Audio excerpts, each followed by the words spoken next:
صدیاں گزر گئی، دنیا تیری بدل دے وہ سجدہ تلاش کر۔ ایمان تیرا لٹ گیا ہے رہزن کی ہے ہاتھ، ایمان تیرا لٹ گیا ہے رہزن کے ہاتھ سے، ایمان تیرا بچا لے وہ رہبر تلاش کر۔ الحمد لله رب العالمين، والصلاة والسلام على سيد الأنبياء والمرسلين وعلى آله وأصحابه أجمعين، أما بعد، فأعوذ بالله من الشيطان الرجيم، بسم الله الرحمن الرحيم، إن الله لا يغفر أن يشرك به ويغفر ما دون ذلك لمن يشاء،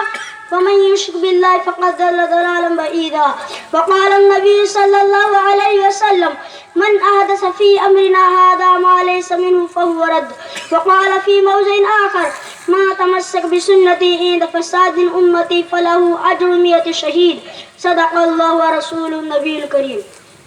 خلاف پیمبر کا سیرا گزید، خلاف پیمبر کا سیرا گزید کہ ہرگز بھی منزل نہ خواہد رسید۔ میرے محترم دوستوں اور بزرگوں اور جامعہ مدینہ العلوم کے نوش گفتہ پھولوں، آج کس محفل میں اور آج کس مختصر اجلاس میں میرا موضوع سخن بریلوی حاجات ہے، جو دین کا لبادہ اوڑھ کر اسلام کی جڑوں کو کھوکھلا کرنا چاہتے ہیں۔ آپ صلی اللہ علیہ وسلم کو مسند کن فیکون پر بٹھا کر خدا اختیارات سونپ رہے ہیں۔ آپ صلی اللہ علیہ وسلم کو تمام خزائن الہی اور مملکت خداوندی کا مالک و مختار اور متصرف فی الکائنات اور عالم الغیب بتلا رہے ہیں۔ تو کہیں غیر اللہ کو حارت روا اور مشرک کو شیطان سر کیا جاتا ہے، تو کہیں غیر اللہ کو حارت روا اور مشرک کو شیطان سر کیا جاتا ہے، اور بعد بدبخت ہے تو آپ صلی اللہ علیہ وسلم کو بے نہیں خدا بنا کر یہاں تک کہہ دیا، وہی جو مستوی عرش تھا خدا ہو کر، وہی جو مستوی عرش تھا خدا ہو کر، اتر پڑا ہے مدینہ میں مصطفیٰ ہو کر۔ اور کسی نے بھی کہا خدا سے میں نہ مانگوں گا کبھی فردوس اعلیٰ کو، خدا سے میں نہ مانگوں گا کبھی فردوس اعلیٰ کو، مجھے کافی ہے تربت معین الدین چشتی کی۔ اور کسی نے بھی کہا اللہ کے پلے میں وحدت کے سوا کیا ہے، اللہ کے پلے میں وحدت کے سوا کیا ہے، لینا ہے ہمیں جو کچھ لے لیں گے محمد سے۔ اور کسی نے بھی کہا دوستو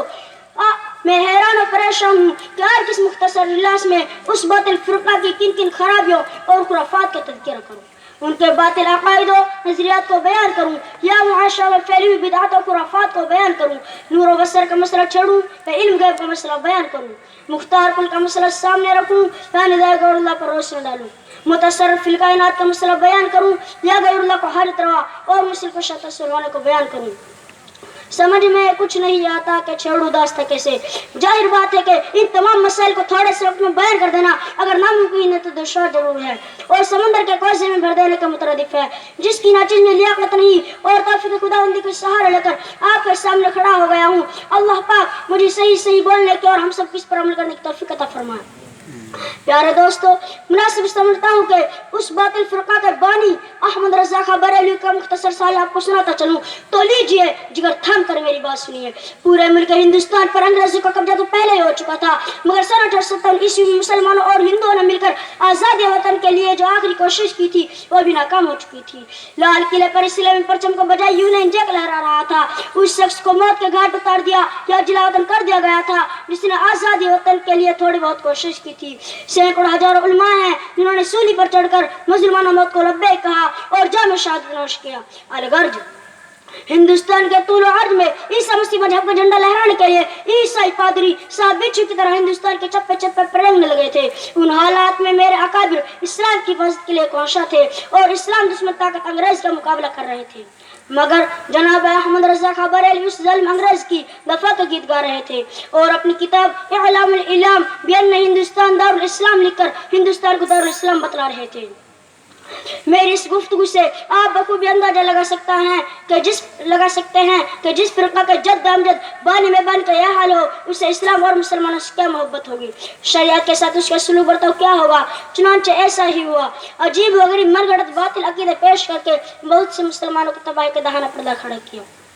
اسی پر میں اپنی تقریر کو ختم کرنا چاہتا ہوں۔ دعا کیجیے اللہ تعالیٰ تمام مسلمانوں کو عقیدے کی سلامت نصیب فرمائے اور